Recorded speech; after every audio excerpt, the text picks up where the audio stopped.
Hello and welcome to Off the Shelf. Again, it's time to read Resident Evil Zero Hour, Chapter 4. The solitary figure on the hill watched as the train gathered speed and disappeared into the storm, his heart full of the song that spilled from his lips, that rang so sweetly through the wild air, that calling his minions back to him. They had done well, readying the train for the inevitable cleanup crew as soon as the sun had gone down, leading most of the infected away through the woods, locking the doors, powering the engine. He wanted the leeches to feed, not the virus carriers, and once the umbrella team boarded, there would be no escape. The rain washed over the many as they crept up the hill, beckoned by his voice, by his desires. He received them with a smile as he finished his song. All was going well, as he might have wished. After so long a wait, it wouldn't be long now. He would fulfill his dream. He would become Umbrella's nightmare, and then the world's. "We need to stop this train, first thing," Rebecca said. Billy nodded. "Any suggestions?" "We split up," she said calmly. Surprisingly calmly, considering what she'd just been through. "The car at the front of the train is locked. Where we met, we need to get that door open to get to the engine." "So we shoot the lock," Billy said. Rebecca shook her head. "Magnetic card reader. We have to find a key card." "I saw a conductor's office."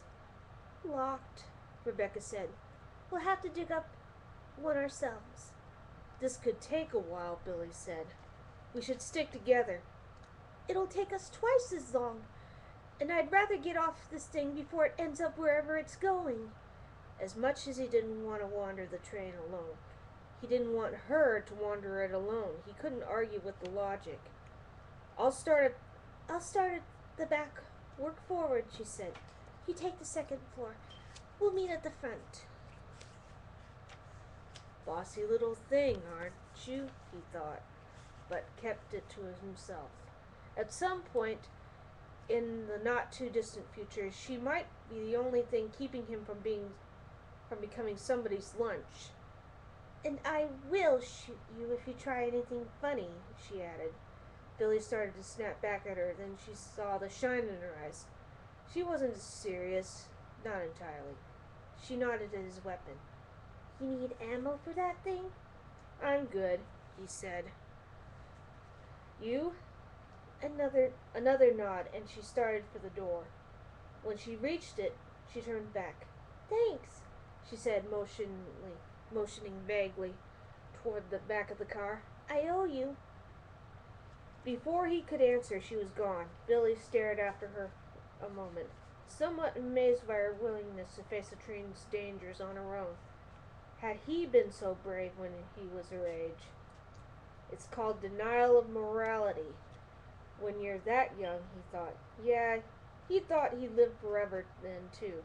Being sentenced to death made one take a slightly different view on things. He spent a brief moment, checking the dining car, scowling at the smashed and liquid remains of a few dozen leech things. As he hurriedly checked behind the small bar, beneath the tables, there was a locked door at the front of the room. But a swift kick and a glance showed him an empty service cabin with a hole in the roof. He didn't linger, figuring their best bet would be searching the bodies of the train workers anyway.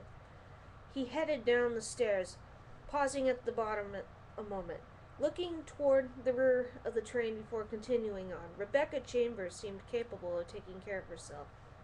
Better if he watched his own ass. Back through the double doors, through the first passenger car, still empty, and a deep breath before heading into the second. A quick look to make sure there wasn't anyone walking around it, and he headed up the stairs, not wanting to look at the body of the man he killed. He'd killed before, but it was never something you got used to, not if you had a conscience. The smell hit him before he reached the second floor, and he slowed, breathing shallowly, like seawater and rot. When he got back to the top, he saw the source and swallowed back bile. Now we know where they came from. He stepped onto a landing at the top of the stairs, one that turned into a corridor to his immediate right, turning right a few meters ahead. From floor to ceiling, the corner of the landing to his left was webbed with what appeared to be hundreds of empty egg sacs, creating something like a spider's nest. Only these sacs were black and wet, shining in the low light of a half-buried wall sconce. They swayed lightly as the train rocked back and forth on the track, making them appear almost alive. At least they were empty. He hoped to God he wouldn't run into whatever had laid them. He edged away from the webbed corner, stepping on strings of the glistening matter that spread across the hall's fine carpet, vaguely wondering if the jeep accident had been such a blessing after all. He didn't want to die in any matter, but a nice clean firing squad beat the shit out of being devoured by shape-changing leeches. Knock it off, soldier. Be where you are. Right. He walked the corridor, relaxing slightly once he realized it was empty. There were two closed cabin doors, one on each side of the narrow passage, each marked by a number. From that and the hall's luxurious decor, he guessed there were private cabins. It was a good guess. He pushed open the first door, 102, and found a small bedroom, well appointed and thankfully free of blood and bodies.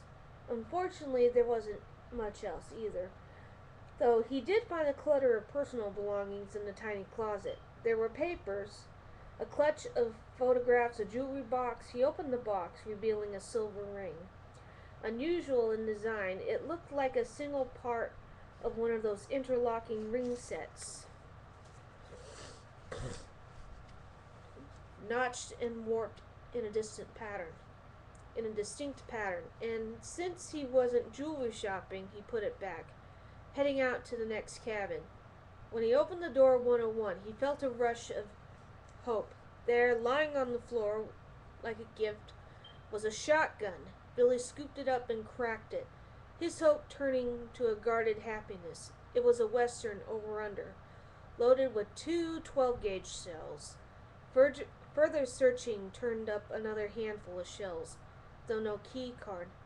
Magnetic lock or no, this will probably open that door, he thought, comforted by the weight of the heavy weapon as he stuffed the shells into his front pocket. He was tempted to go find Rebecca immediately, but he decided he might as well finish what he'd started.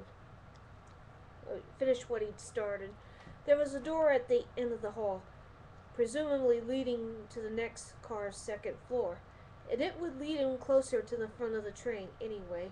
The sooner to reunite with the kid, he wasn't scared to be on his own. It wasn't that, and it wasn't even concern for Rebecca, though that was there too. It was too many years spent in service. If he'd learned anything, it was that being alone in combat was the worst way to be. The door was unlocked and opened into an empty lounge car, an extremely snazzy one. There was a polished wooden bar to his right, well stocked, and small, elegant tables lined either wall, leaving the wide, expressively carpeted floor open beneath low-hanging chandeliers. Like the last car, no blood or bodies. Billy checked the counters behind the bar, then headed for the door at the far end, feeling strangely ill at ease crossing the open space. He clutched the heavy shotgun firmly. When he was almost across the room, something crashed onto the roof. The sound was thunderous, huge, the impact so strong that a chandelier back by the bar hit the floor, the glass globe shattering. The train car rocked on its rails, causing him to stumble, almost fall. He kept to his feet, turning to look. Where the chandelier had fallen, the roof was actually indented. The thick metal twisted out of shape, and as he watched, one, two giant things pierced through about 2 meters apart, one after the other. Billy stared, not sure what he was seeing. Big, pointed, cylindrical. Each piercing piece appeared to be bisected, split down the middle. They looked like claws? His gut nodded. That was exactly what they were, like a giant crab's or a scorpion's claws, and as he watched, they both opened, revealing thickly serrated edges. The huge pincers turned inward and up, began to actually saw through his steel roof. The sound of ripping metal like a high scream. He'd seen enough. He turned and ran the last few meters to the cold door, meters to the door out, aware that he'd broken out in a cold sweat. Behind him, a scream of tortured metal went on and on. He grabbed the handle, jerked, and it was locked, of course. He spun back just in time to see the owner of the massive pincers jump down through the jagged entrance it had made, blocking the only other means of escape. Well, that's it for Chapter 4. We'll read some next time. Good night.